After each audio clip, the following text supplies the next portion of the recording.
I'm glad that you enjoyed the film. I do want to say, though, that I had no writing credits, no nothing, in that I was just one little piece in that whole thing. And it was a little nerve-wracking at first. My palms were sweaty, my knees were shaking. I didn't know exactly what to expect, but I'm just so thankful. In every season of my life as a young 27-year-old, you roll with the punches. You don't know what's around the corner until you go around the corner. And tonight I've been asked to delightfully, I say yes to the request of me sharing just a little bit of motivation and inspiration for you in your own life. I don't know who you are. I don't know what you're going through. I'm not here to pretend that I understand what you're going through or how you feel in your life. And it's funny when you see a man without arms and legs up on stage with a smile.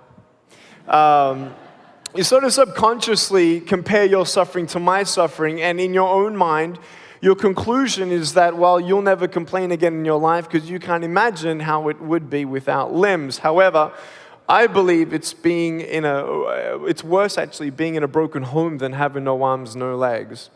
And I used to say that I believe that the biggest disability of all is fear, but after watching that film, I want to maybe change it up a little bit. I think the biggest disability that we have as human beings is unbelief. Everything starts with a vision, and a man without vision dies. And for you here at Full Sail University, I personally have seen a lot of things. I've seen a lot of good things. I've traveled 35 countries. I've spoken to 5 presidents and 4 congresses, and 750 million people around the world know about my story. But man, I need to tell you something. I went for a tour with John and Esther for the entire afternoon around this university. And I seriously salute you. I salute you, John.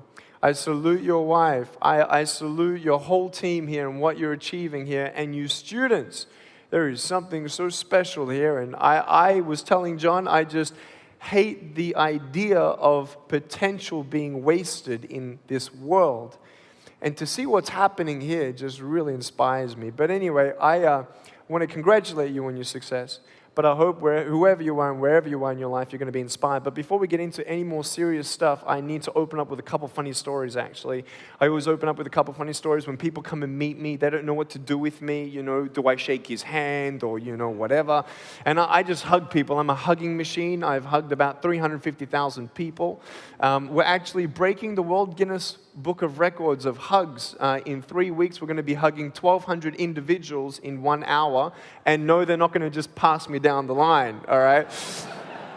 But it's really cool how, and I'm not kidding about that, but husbands, they allow me to hug their wives because they know I'm not going to lay a hand on them or anything.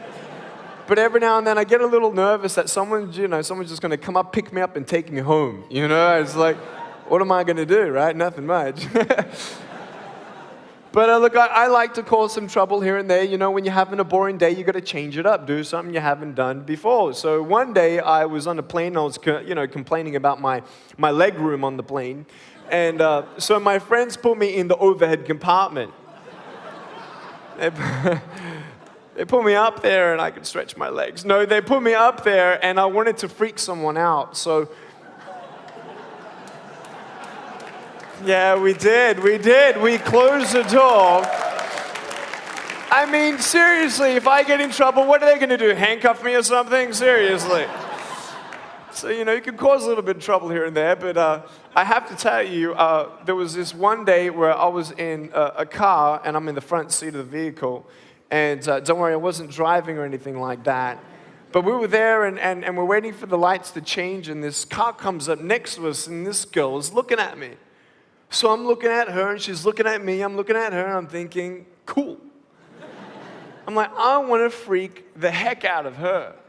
So I know from the other side, from the outside of the vehicle, when you look in and you see me, all you see is my head from the side. So you have no idea that I have no arms, no legs. So I grab the seatbelt in my mouth, and I loosen it like this so then I can freely move. Now she's looking at me all weird because I'm eating my seatbelt.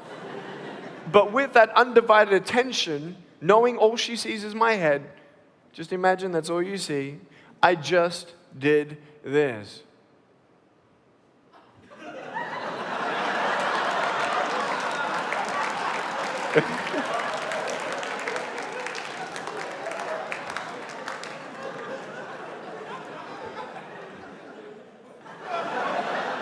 It was incredible, man. I tell you, it was awesome. It was awesome. Anyway, I have a lot of funny stories, and as I was growing up as a child, I would be quite envious of everybody else around me who had arms and legs, including my brother and sister at times. I was born without limbs for no medical reason. There are times in life where things happen and don't make sense, and I was just sitting on a plane seat next to this guy who was going to visit his mum, and his stepfather just died on Friday. They're burying him tomorrow or the day after, and, I was talking with him a little bit, and, there are just some things that we won't understand in this life. There are some times where you're going to wish that you could rewind and do things all over again. There are times where you just wish you could forget memories, and you try to drown those memories in alcohol or different pleasures, and maybe get distracted by the goals and ambitions of your life and try to put the past behind and move forward. We're all human beings. Please don't get me wrong. I don't wake up every morning with a smile on my face like, "Hi, everybody!" I have ups and downs. You see my foot? Ups and downs, ups and downs. The first thing I want you to take away from today is this. You will have good days and you'll have bad days, but you will always learn something more or something new, and you will learn more overall on bad days than good days. You will learn more about yourself, you'll learn more about relationships, you'll learn about life and principles, and it'll build your character. If you're a person who wants to, let's say, improve on your character of patience, let's say, don't complain when you're waiting in a line. You ain't going to grow in patience until you're put in a place to wait. It's like you go into a gym and, you walk in through the front doors and, you tell your wife or your husband, "I'm going to the gym." You go into the gym and you come in 3 feet and you do a U-turn and you ride out, "I went to the gym." Ain't gonna do nothing. You gotta go in there, and what are you gonna do? You gotta pick up the weights, and you exercise the muscles that you want to build. I stand before you without arms and legs, but a very strong man because of the bad days in my life. You know how it is. If you didn't go what you've gone through, you wouldn't be who you are today. And I'm not belittling your pain, and don't worry, I've seen pain in my life, and I've seen not only in my life, but people's lives, and people say, "Well, at least I have no arms, no legs," and then what am I supposed to say? Well, at least I'm not an African orphan who's dying at 4 years old, and I met that person. What about the 10-year-old girl that was bought for $700 in Mumbai and kidnapped as a sex slave to have 350 clients before the age of 13, pregnant at 12, put the baby under the bed while she works on top, abandoned by her family? After she pays her debt of $700 after 3 years with her child, she leaves on the streets of Mumbai hoping for a new life. No family, no job, no food. Her baby needs food. She gets raped, beaten up on the street. She comes back to the only way that she knows how to make money. She goes back to the brothels. She gets pregnant at 15 the second time, and then that child dies. And then 20 years old, she comes up to me. Yes, I have met this woman. She comes up crying. She says, "Nick, I just found out I got HIV/AIDS. And I got fired from being a prostitute." What do you say to that?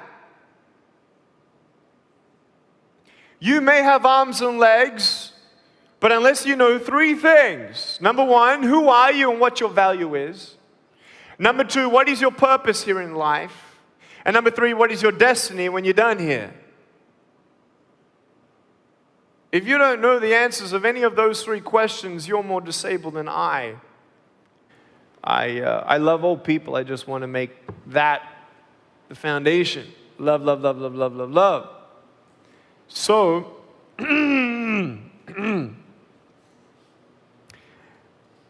my parents were Christian. And I hated God. Hate's a strong word. I hated Him. So why did He give me less? What did I do to deserve that? These kids who pick on me at school, they deserve not to have no arms, no legs. Not me. So I read about this God. This God of love. Yeah, right. God has a plan. Yeah, right. God is not partial. Nope. So, it took me a journey. I asked him why. Why was I born this way? And it was 7 years later, from age 8, telling my mum that I wanted to commit suicide. I was 15 years old, actually, 7 years later, that I read a story in this book, the Bible. And there was a man who was born blind, and no one knew why he was born that way. And I'm like, bing, wow. Pretty similar to something I know of. Why? Well, he said so that the display of God and His power can be seen and displayed. And I didn't even read on. I didn't even read on at 15. I heard about miracles, and I didn't know where my miracle was. I'm not against miracles. I've actually seen blind people seeing, deaf people hearing, lame people walking. I've actually had a miracle in my back. I'll send you MRI scans if you wish. But I'm about to get a doctor's official report of an unexplainable healing in my spinal cord. It was hollowing. I was at 19. My orthopedic surgeon said he's going to have to put rods in my back by 35 years old, and I'll be bedridden for the rest of my life. And I didn't want to hear that, so I didn't want to hear anything about it. I had a hole at the top of my spine, about an inch or something, and a hole at the bottom of my spine. It was irreversible, incurable. And went to go back for an MRI scan because I started getting numbing of my nerves and my muscles because of the pinching of my spine of a 55-degree curve in my back, scoliosis. So I went back to the MRI scan, and guess what? The top hole's gone. The bottom hole has just got a little pinhole left, and I've got a pair of shoes in my closet just in case he says yes to me with the other things. And I'm not joking. Now, what happened was at 15, I said, you know what? If you had a plan for the blind man, then you got a plan for me. Whether that means you give me arms and legs or not, I trust you. Because you saved me from something else, much worse than having no arms, no legs, and that's the belief that Jesus did die for my sins, then I don't have to die for mine. I will plead guilty of having other idols before me, misusing the Lord's name in vain, not keeping the Sabbath day holy, not honoring my parents, killing people. I'm a murderer by God's standard because I hate people. That's the Bible, what it says. So I've hated people. So I'm going to plead guilty to any one of those. So knowing now that I have been forgiven and I'm a work in progress, I'm not perfect, I'm a work in progress, but forgiven and have eternity. I'd rather have 90 years with no arms, no legs than to see little Daniel with no arms, no legs here on earth and come to heaven with his new body and say, Nick, thank you for being my older brother on earth. If it's only for the one soul, I'm thankful. So that is the truth in the closure and fullness of who I am. Every girl is a princess. And I believe that God becomes like your father and you're his daughter. Daughter to a king is a princess. So you're royalty. You were made for royalty. You are wearing a dress. You may just be in a wrong castle. Your value, your purpose, your destiny. Your purpose is to love and love.